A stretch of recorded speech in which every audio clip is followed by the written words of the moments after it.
What up, boys and girls? I'm Victor V, and welcome back to my channel. I thought for a while what's a good follow-up to EQ and compression videos, so I thought, we're in this room, might as well knock everything off the list right away. Today we're talking about distortion and driving, so have a seat and buckle up. This way, we'll start this right away. I'll promise I'll stop. In music, driving a sound means in one way or another adding gain to it. So why do we need a separate video on what's essentially a volume slider? Well, because volume isn't exactly the point of driving. If we lay out every possible iteration of plugin that fall under this umbrella category, we can start seeing patterns, and we can form a sort of a ladder from these. So if volume isn't the point here, what is? It's color, and by color I mean extra harmonic content that these plugins add to our signal, effectively what we call coloring it. Different types of drive do this in different ways and to different amounts, so you need to be aware of that, especially in the last decade where everything seems to have some sort of level of drive applied to it. But as usual, if you don't know how to do it properly, things can stick out like a sore thumb. So let's fix that. Let me explain how to do it. Well, as usual, I'll segment the video into several chapters, but I'm going to omit the controls section here. But that was my favorite section. Well, because it's pretty self-explanatory. There's no new information I can give you. You usually have a in knob, which decides how loud a signal is on the way, you guessed it, in, out, which decides how loud a signal is on the way, you guessed again, out, and that's pretty much it. On rare occasions, you're going to have a tone knob, which is essentially a high-cut filter. So the bright setting means you hear the high frequencies, and twisting it towards the dark setting means that you cut them. Simple as, saved you a chapter. So let's not waste too much time, unless you'd like to subscribe to my Patreon because you appreciate me and the value I provide to the world and humanity as a whole. My Instagram is also on the screen, in case you want to message me. For any reason. Alright, let's go! And the way we're going to do this is we're going to go through all types of drive plugins available to us in order from least to most intense. So the least intense type of drive is tape saturation. Tape saturation is really common in the lo-fi community, which, makes sense. Tape machines are old. They sound old, yet good. So the lo-fi genre, which tries to evoke that sense of nostalgia for the 60s, 70s, 80s, has kind of adopted the tape machine sound. This type of saturation is not strong enough to cause any hard distortion of sound, but it's still enough to add warmth and color via subtle harmonics. Tape saturation feels cozy and nice.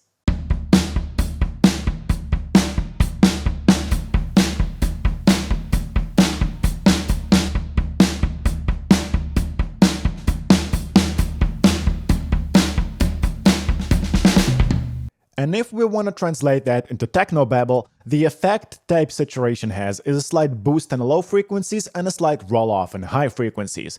And as a bonus, it also rounds off transient peaks, and this what gives tape saturation this warm, analog, and nostalgic sound, and it works best when used subtly, especially when trying to recreate accurately that last century sound. In those days, this slight distortion and warmth was not seen as something particularly positive, or at least not on this wide of a scale, so engineers oftentimes tried to limit that pleasant distortion. TLDR, less is more. As far as under what circumstances to use it, there's no real guideline to follow. Tape saturation is, what's a synonym for subtle, is elusive as an effect. It's not here in your face. This means that it works well both on individual tracks and mix buses to add color to the entire group of channels. It's just nice, and it works everywhere. And as far as plugin recommendations, honestly pretty much everything you can find can recreate that tape sound pretty accurately. Paid plugins, free plugins, it doesn't really matter too much here, so go wild. That being said, I've lately stopped at Waves Abbey Road Studios J37 for the sole reason of it looking cool. I know it's an accurate recreation of some old tape machine and it provides a decent level of customization, but come on, just look at it. Can you blame me? Also, it's like $30 and the tapes spin when the audio is played. We all know that's what matters. Next on our list, tube saturation, also known as valve saturation. It uses, drumroll please, tubes to drive the signal. Shocking, I know.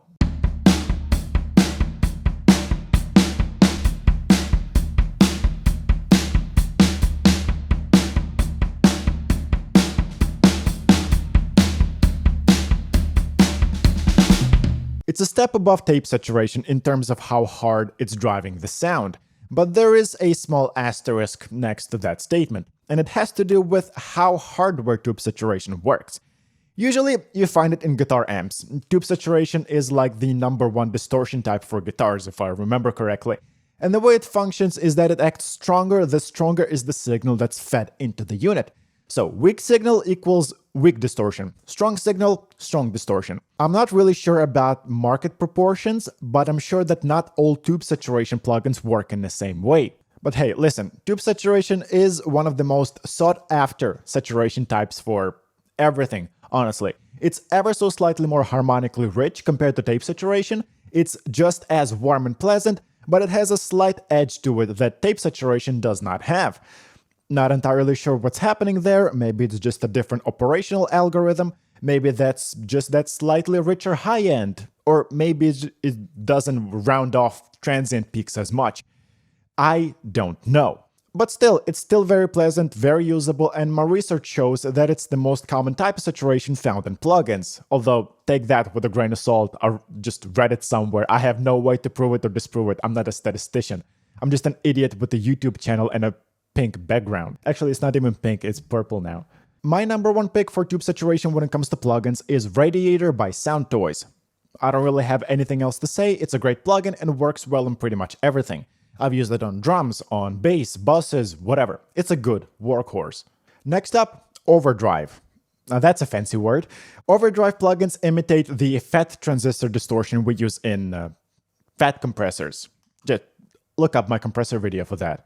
It's essentially soft clipping. If you're unfamiliar with what clipping is, it's when the audio is way too hot for output, and the peaks of the transients that exceed that limit just get shaven off. We're going to see hard clipping later, but Overdrive is soft clipping. It's not as harsh, and it's still very much usable. It adds character without altering the sound too much, if that makes sense.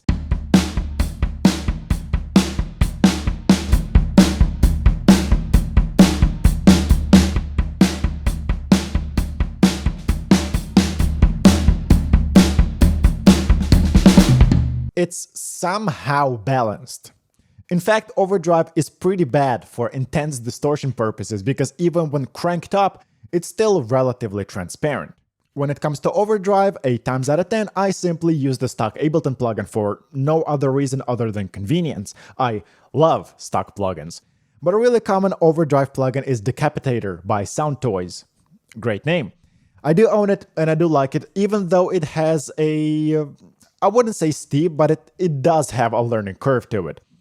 But yeah, if I happen to need Overdrive, which is not often, I mostly go for the stock option and occasionally grab Decapitator when I'm bored.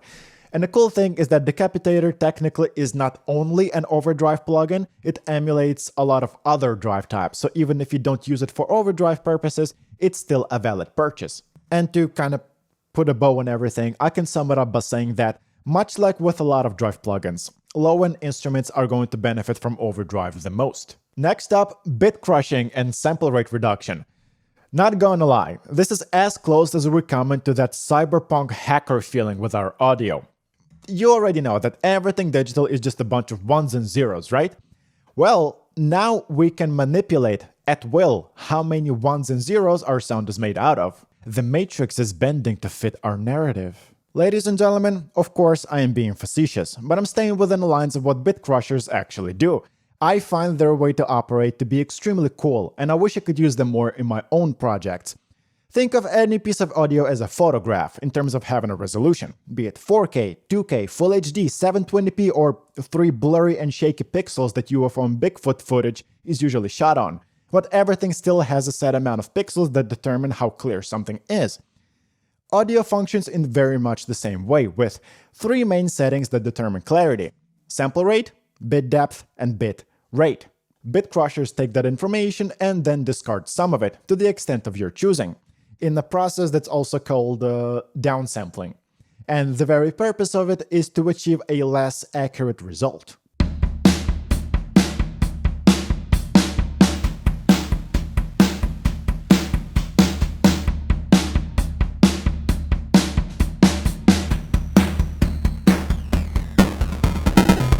But who in their right mind would want something like this? Well, the same people who prefer old VHS tape footage to 4K.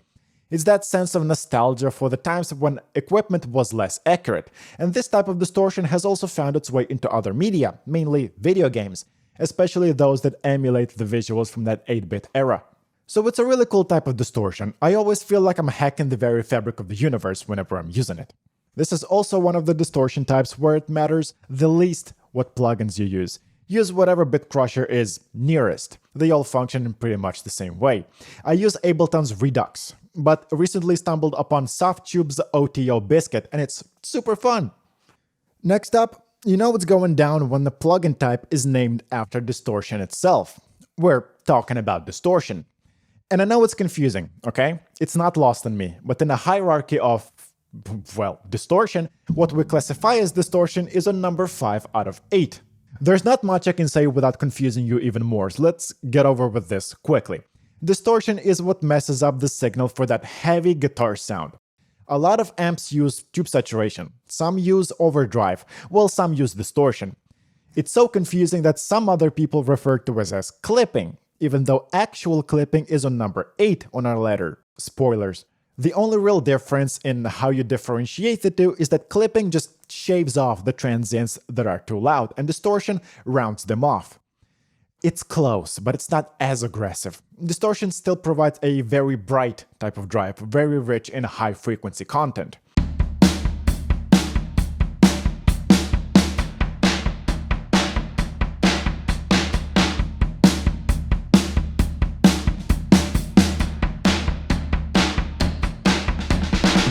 And I'm just going to move on, away from this, because I know you're confused, I'm confused, Mom, pick me up, I'm scared. But what plugin offers good distortion? Man, I don't know. At this level of intensity, pretty much everything can be called distortion. But I will shout out FabFilter's Saturn 2, possibly my favorite I shouldn't say distortion, my favorite drive plugin. It can emulate pretty much everything, and it allows for a really in-depth customization of the sound afterwards. So this is probably the most versatile saturation and drive plugin that exists, and it's amazing. Not cheap by any stretch of imagination, but damn it, it's worth it. This is pretty much what you want at your side if you can only have one drive plugin. Number 6 on our list is Fuzz.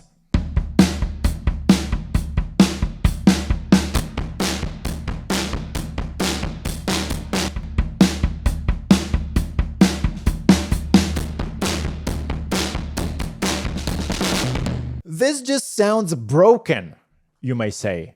And you're gonna be right, because that's where the idea came from. I'm not even kidding. Fuzz has somewhat of a lo-fi sound and works well on stuff that needs to take up a lot of space in the mix. Lots of extra frequency information that gets added. It also, surprisingly enough, allows for lots of player control and can produce very expressive and creative sounds.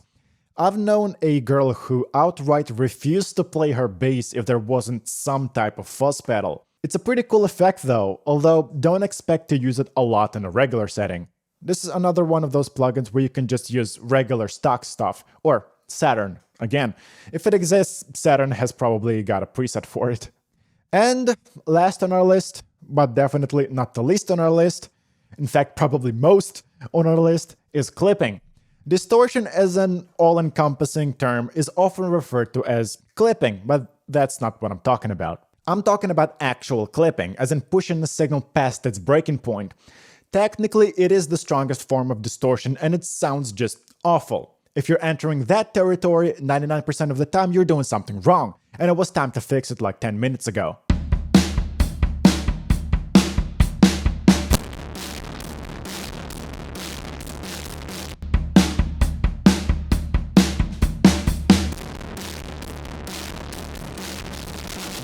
While it can be used for creative purposes, I'm sure people do it. Dubstep comes to mind and their sausage mixes. Introduce it in very small amounts because it goes 0 to 100 real fast. No, I'm not gonna give you a plugin. Being bad at audio is your plugin. And with this, we are done talking about drive and distortion. Did you learn anything new? I hope you did. Hope you did. Subscribe for more if you did. Disagree on something? Even better, let me know in the comments below. And in the meantime, while you're there, leave a like, share with your producer friends, and support me on Patreon if you wish. I will see you in the next video. My name is Victor V, and I am out.